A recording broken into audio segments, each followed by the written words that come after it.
when economics is the only thing that we are thinking about, we will tend to become very gross and unhappy in so many ways. What I see is,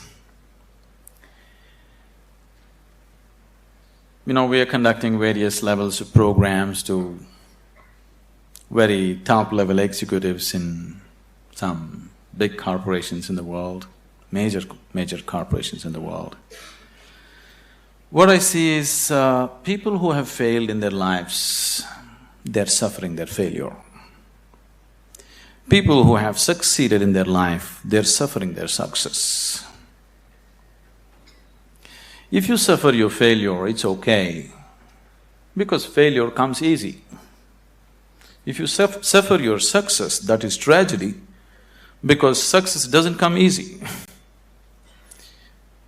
So, something that you worked for, something that you always longed for, something that you wanted to create in your life, when it happens, if you start suffering that, that's the real tragedy of life. But a large number of successful people on the planet are suffering their success. When I say suffering their success, if you look at people, look at yourself and see, you're still young people, most of you. When you're 5 years of age, how happy you were, and today, how happy you are. If we make a chart out of it, a graph out of it, is it moving upward or downward? In 24 hours' time, how many moments are you really happy? If you look at this, is it going up or down?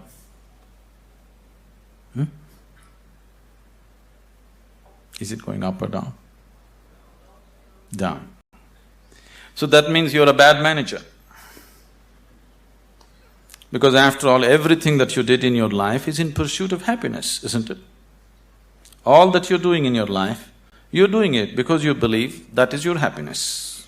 You educate yourself, you pursue careers, you build families, you run after your ambitions. So many things you do because somewhere you believe fulfilling those things will bring you happiness. After doing all that, if happiness is not multiplying, it is going down, that means you are a bad manager of yourself. Anybody who does not know how to manage his own body, his own mind, his own emotion and his energies, if he is managing outside situations, he is only managing them by accident, not by intent, the way he wants it. Because if you do not know how to manage your mind, how to manage your energies, how to manage your interiority, managing the outside is bound to be accidental. When you manage situations by accident, you exist as an accident. When you exist as an accident, you are a potential calamity. When you exist as a potential calamity, being anxious all the time becomes a natural part of life. Anywhere you go today, people are talking stress management. Especially a few years ago when I first went to United States, wherever I go, people were talking stress management. I could not understand why anybody wants to manage his stress. I can understand you want to manage your business, your finance, your family, your property, whatever, but why would you want to manage stress? It took me a while to understand these people have come to the conclusion that there is no other way to live. Somehow people have come to the conclusion that if you do things in the world, you're bound to be stressful. One is not stressful because of what they're doing. One is stressful because he's a bad manager of himself. He doesn't know how to manage his own systems. That is why he's stressful. It is not the nature of the job which makes one stressful. You ask a chaparasi, he is also stressful. You ask the top executive, he is also stressful. Everybody believes their job is stressful. No job is stressful. If you have no control over your own systems, you will be stressful. Whether you do something or you don't do anything, isn't it? Management means we want to decide the course of our destiny. That's management, isn't it? We don't want to live here by accident. We want to take our lives where we want to go. That's management, isn't it so? If you're managing by accident, You are not a manager. Without you, things will run better. So once you say, I'm a manager, that means somewhere you have decided that you want to go in a particular way. You want to have a certain kind of situation, both inward and outward. So everybody is a manager in his own capacity, but in different levels and different types.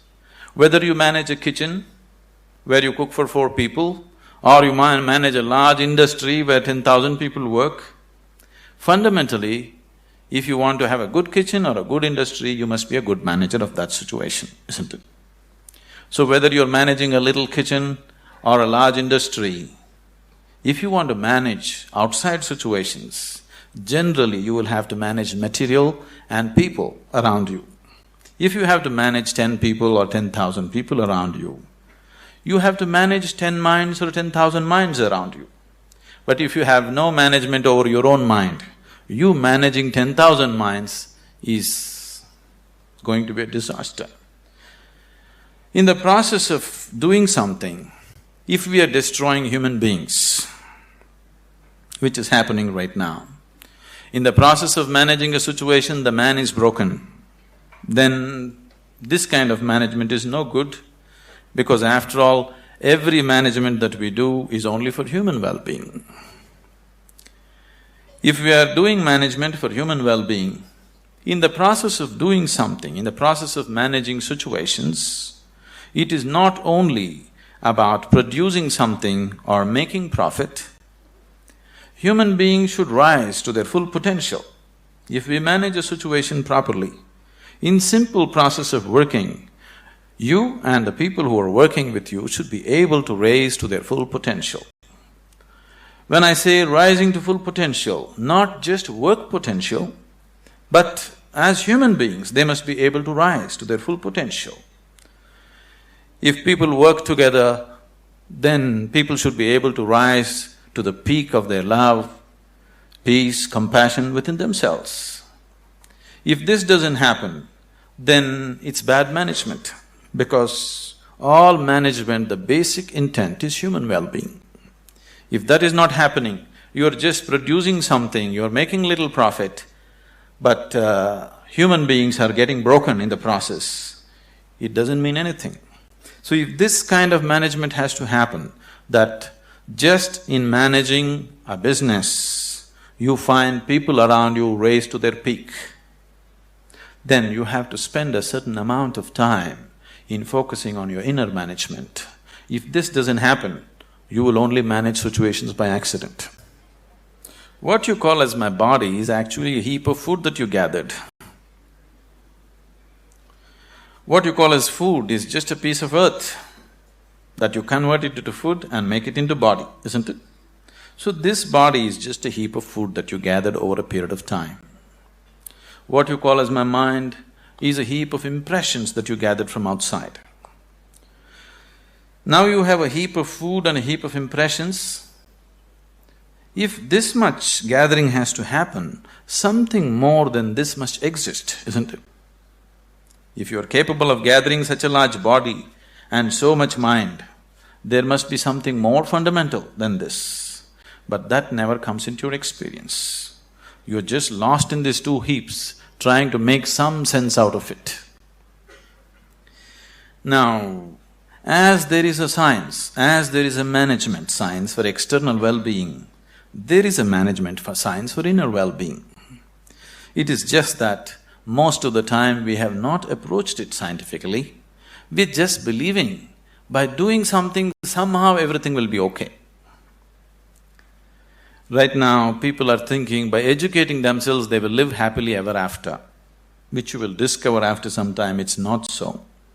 By getting a job, they think they're going to be happy ever after, which you will discover it is not so. By making money, you think you're going to be happy ever after, you will discover it is not so. Somebody thinks by getting married they're going to be ever after, and they know it is not so. So, you're trying to somehow fool yourself into believing that by doing something everything will be okay.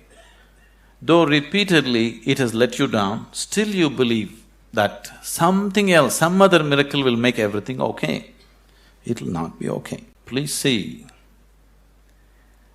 successful people, unsuccessful people, just look at their lives and see in 24 hours, how many moments are they really joyful? How many? You go on the street and see how many joyful faces do you see on the street? Very, very few, isn't it so? Yes? If you see any, usually they are young faces. Over 30 faces are all long faces. What's happened to them? For most of them, their lives have worked out far better than they ever imagined. If you look at yourself as a generation, never before another generation of people have been this comfortable and this well physically as you are right now, isn't it? Isn't it so? We are the most comfortable generation. No other generation has known these kind of comforts and conveniences.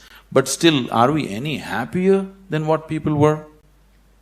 This is simply because we did not do inner management.